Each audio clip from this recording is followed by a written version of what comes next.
শরীফ ভাই, আপনার কাছে কি মনে হচ্ছে যে এই আন্দোলন, তাদের যে দাবিগুলো, সেই দাবিগুলো তো নিশ্চয়ই যৌক্তিক। এক হচ্ছে প্রশ্ন, সরকারি পরীক্ষার যেসব প্রশ্নপত্র সেগুলো ফাঁস হচ্ছে, শিক্ষা ব্যবস্থার সংস্কারের কথা বলা হচ্ছে, সেগুলো খুব বেশি আমরা দেখছি না। মানে বেকারত্বের একটি প্রশ্ন আছে। মানে এই জায়গাগুলোতে কি আপনার কি কাছে মনে হয় যে আসলে সরকার এই বিষয়গুলোকে এড়িয়ে গিয়ে খুব ভালো অবস্থানে, আমাদের যদি অভিজ্ঞতা আমরা দেখি, সেক্ষেত্রে আপনি কিভাবে দেখবেন আসলে? হ্যাঁ, ধন্যবাদ আপনাকে, ধন্যবাদ সাথের আলোচক এবং দর্শক শ্রোতাদেরকে। কখনো কখনো বাজারে কতগুলো ট্রেন্ড বোঝা যায় যে আপনি এই পণ্যটি যদি বাজারে নিয়ে আসেন তাহলে ভালো বিক্রি হবে। আমি যদি আপনার এই প্রশ্নের উত্তরে বলি যে এই আন্দোলনের ভেতর থেকে ভারতের বিজেপি সরকার ক্ষমতাচ্যুত হবে, এমনকি ভারতের নিরাপত্তা, তার অখণ্ডতা, এটাও বিঘ্নিত হতে পারে, কেউ কেউ খুব খুশি হবে, কিন্তু রিয়েলিটিটা আসলে তা না। এটি আমাকে খুশি করবে, কিন্তু বাস্তবতা ভিন্ন। নগদ নিয়ে এলো হার না মানা হার অফার। সর্বনিম্ন 10,000 টাকা রেমিটেন্স নগদে পাঠালে থাকছে স্বর্ণের হার জেতার সুযোগ। যথার্থ বলেছেন যে ভারতের তরুণদের মধ্যে এক ধরনের অনিশ্চয়তা তৈরি হচ্ছে এবং এর পেছনের একটা বড় কারণ হচ্ছে শিক্ষার মান। তারা প্রতিযোগিতাপূর্ণ জায়গাগুলোতে তারা পিছিয়ে যাচ্ছে, এটা যেমন সত্য। আবার খেয়াল করবেন, সারা পৃথিবীর যে কর্পোরেট হাউসগুলো আছে তার যারা প্রধান প্রায় সবাই কিন্তু ভারতীয় বংশোদ্ভূত, আবার তারা বাইরে পড়াশোনা করেছে।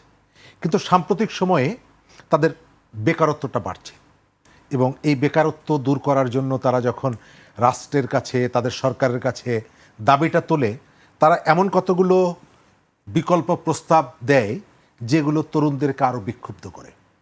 কলকাতায় মমতা ব্যানার্জির কাছে এসে যখন কাজের দাবি করেছে, তখন তিনি বলেছেন যে উদ্যোক্তা হও, রাস্তার পাশে চার দোকান নিয়ে বসে যাও। এটি নিয়ে প্রচুর ট্রল হয়েছিল। এই তরুণদের মধ্যে যে অস্থিরতা কাজ করছে, তাদের একটা বড় কারণ হলো যে পরীক্ষার শিক্ষার মানটা নিচের দিকে নেমে যাচ্ছে এবং তরুণরা সেটিকে উপলব্ধি করছে।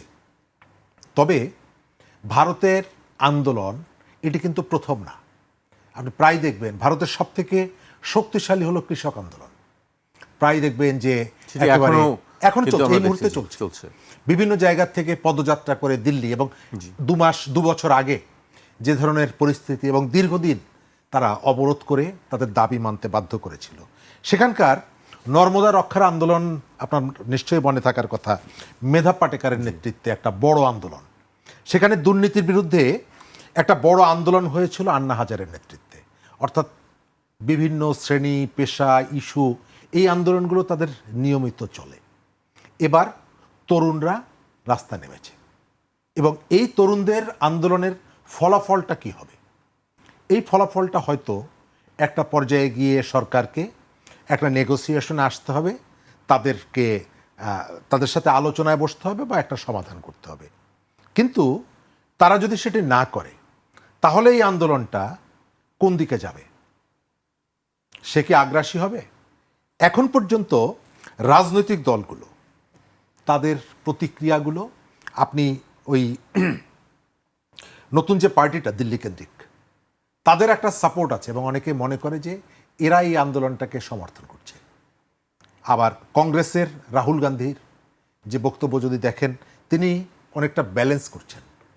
কারণ আমাদের এখানে অনেকগুলো কথা আমরা যেভাবে বলতে পারি, আপনি ইউরোপের সোসাইটিতে, অন্যান্য সোসাইটিতে একেবারে লাগামহীনভাবে কথা বলতে পারেন না। আমাদের এখানে টেলিভিশনে, রাস্তায় দাঁড়িয়ে আমার স্বাধীনতা সম্পর্কে প্রশ্ন তোলা যায়, যেটা যৌক্তিক না অযৌক্তিক, কিন্তু পৃথিবীর অন্য কোথাও এই কথাগুলো বলার সাহস আপনি পাবেন না, সুযোগও পাবেন না। ভারতে তারা এই আন্দোলনটাকে তারা খুব কেয়ারফুলি দেখছে। আপনি বাইরের থেকে যতই মনে করি আমরা যে এটিকে তারা একেবারে স্বাভাবিক, সাধারণভাবে দেখছেন, নো, তারা প্রথমেই কৌশল নিয়েছে, শক্ত হও, চড়াও হও তাদের উপরে। গতকালকে চড়াও হয়েছে, কারণ তাদের মধ্যে একটা ভীতি আছে। সেই ভীতিটা কি? সে তার চোখের সামনে 3টি দেশের তার প্রতিবেশী, সেখানে তরুণদের আন্দোলনের পরিণতি কি হয় সেটি দেখেছে। শ্রীলঙ্কায় রেজিম চেঞ্জ হয়েছে, নেপালে চেঞ্জ হয়েছে, আমাদের এখানে চেঞ্জ হয়েছে। সুতরাং টেনশনটা তার আছে। আবার তার আরেকটা প্রতিবেশী আছে পাকিস্তান, যে এই জায়গাগুলোতে হয়তো কিছু ফুয়েল সাপ্লাইটা যদি দেয় তাহলে এই আগুনটা ছড়িয়ে যেতে পারে। সুতরাং তার টেনশনটা আছে, সে ভেতরে ভেতরে তার উৎকণ্ঠা আছে। তা না হলে এই ধরনের একেবারে একটা নিরীহ আন্দোলন, আমাদের এখানে কয়েকদিন আগে একজন মন্ত্রী তরুণদেরকে ফার্মের মুরগি বললেন, আর সেখানে বিচারপতি তাদেরকে তেলাপোকা বলেছেন। কিন্তু আপনি এখানে শিক্ষার্থীদের যে দাবি দেওয়া ছিল সেগুলি মেনে নিয়ে একেবারে খুব দ্রুত সময়ের মধ্যে পার্লামেন্টে দাঁড়িয়ে মন্ত্রী বললেন যে আমি এটি বলে থাকলে সরি। কিন্তু তারা বলছে না কেন? তারা বলছে না এই কারণে তারা একটা ভয় তাদের মধ্যে আছে। সেটা হলো যে এই জেনারেশনকে যদি আমি এই মুহূর্তে তারা বুঝে ফেলে যে আমি ভয় পেয়েছি, আমি যদি তাদের কথাটা মেনে নেই তাহলে এই ধরনের প্রবণতাগুলো বাড়বে। আপনি খেয়াল করবেন যে সারা ভারতব্যাপী বিজেপির যে হিন্দুত্ববাদ, এটা প্রবলভাবে ছড়িয়ে পড়ছে সব জায়গায়। মাত্র 25 বছর সময় দিয়ে একটা পশ্চিমবঙ্গ সে দখলে নিয়ে গেছে, দীর্ঘ সময় তো লাগেনি। কিন্তু আপনি যদি তাদের ছাত্রদের যে শিক্ষা প্রতিষ্ঠানগুলো আছে তার নির্বাচন যদি দেখেন, বিজেপির ছাত্র সংগঠন কোথাও জায়গা পায় না। এখনো এই যে জওহরলাল জেএনইউ যেটা বিশ্ববিদ্যালয়, দিল্লি বিশ্ববিদ্যালয়, সেখানকার যে বড় প্রতিষ্ঠানগুলো আছে, প্রতিষ্ঠানগুলোতে বিজেপির যে ছাত্র সংগঠন তারা সেখানে ছাত্রদের মধ্যে সেভাবে প্রভাব বিস্তার করতে পারছে না। নির্বাচন হলে, ফেয়ার নির্বাচন হলে তারা হেরে যাচ্ছে। জেএনইউ থেকে ম্যাক্সিমাম নির্বাচনই দেখবেন লেফট ওরিয়েন্টেড যারা তারা পাশ করছে। তার অর্থ হলো তরুণদের মধ্যে এই যে উগ্রপন্থী ধর্মীয় কালচার বা ধর্মীয় রাজনীতি, তার বিপক্ষে তাদের একটা পজিশন আছে। সুতরাং সেই তরুণরা যেখান থেকে শুরু করেছে, এটাকে আমি শিক্ষা সংস্কার আন্দোলন বলবো। এটার সাথে তো আসলে রাষ্ট্র ক্ষমতার কোনো বিষয় নেই, শিক্ষা এটার ভেতর থেকে তাদের একটি দাবি আছে। ঠিক আছে, ধরেন যে কৃষকরা বিজয়ী হচ্ছে আন্দোলন করে, এবং লাস্ট যে কৃষক আন্দোলনটা হয়েছে সেই আন্দোলনের সামনের থাকা একাধিক নেতা মহারাষ্ট্র এবং পাঞ্জাব থেকে লেফট নেতা, তারা সবাই এমপি হয়ে এসেছেন এবং তারা স্বীকার করেছেন যে কৃষক আন্দোলনের সাথে যুক্ত থাকার কারণে আমরা এই জায়গাটা, এই সুবিধাটা পেয়েছি, মানুষের কাছে আমরা গিয়েছি। কিন্তু এই জায়গাটায় তরুণরাও যদি এই ধরনের একটা নতুন সেক্টর ওপেন করে ফেলে তাহলে রাজনীতির দল হিসাবে এটি ভারতের অখণ্ডতার জন্য খুব একটা আমাদের কারো কারো ধারণা যে এর ভিতর থেকে তার ওই রকমের কতগুলো পরিস্থিতি তৈরি হবে, নো, তা না। কারণ তাদের একটা কনফেডারেশন, অনেকগুলি রাজ্য একটা জায়গায় স্পার্ক করলে সব জায়গায় সমান স্পার্ক করবে না, এটি রিয়ালিটি। এবং সমান স্পার্ক যদি না করে তাহলে আপনি ওই ধরনের ভাবনাও যদি থাকে, সেই ভাবনা আপনি এক্সিকিউট করতে পারবেন না, আপনি সরকারকে দুর্বল করতে পারবেন। আপনি যেখানে আন্দোলন করছেন সেটা দিল্লিতে আন্দোলন, আপনি এটি দিয়ে তো পাঞ্জাবকে ইনফ্লুয়েন্স করতে পারবেন না, যেটা এখানে সম্ভব।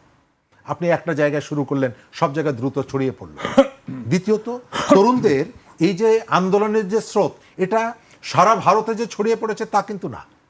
এবং সেখানে কৃষক আন্দোলনটাও যখন হয় প্রত্যেকটা জায়গায় একরকমের হয় না, কিন্তু তারপরেও তাদের ভয়ের জায়গাটা হলো তার যে আশপাশের যে 3টা দেশে যে উথাল পাথাল হয়ে গেল ছাত্রদের উপরে ভর করে, সেই ধরনের কোনো পরিস্থিতির দিকে যাতে না যায় সেই কারণে শুরুতেই প্রথমত তারা ভাব দেখাচ্ছে এমনই যে আমরা এটিকে কেয়ার করছি না।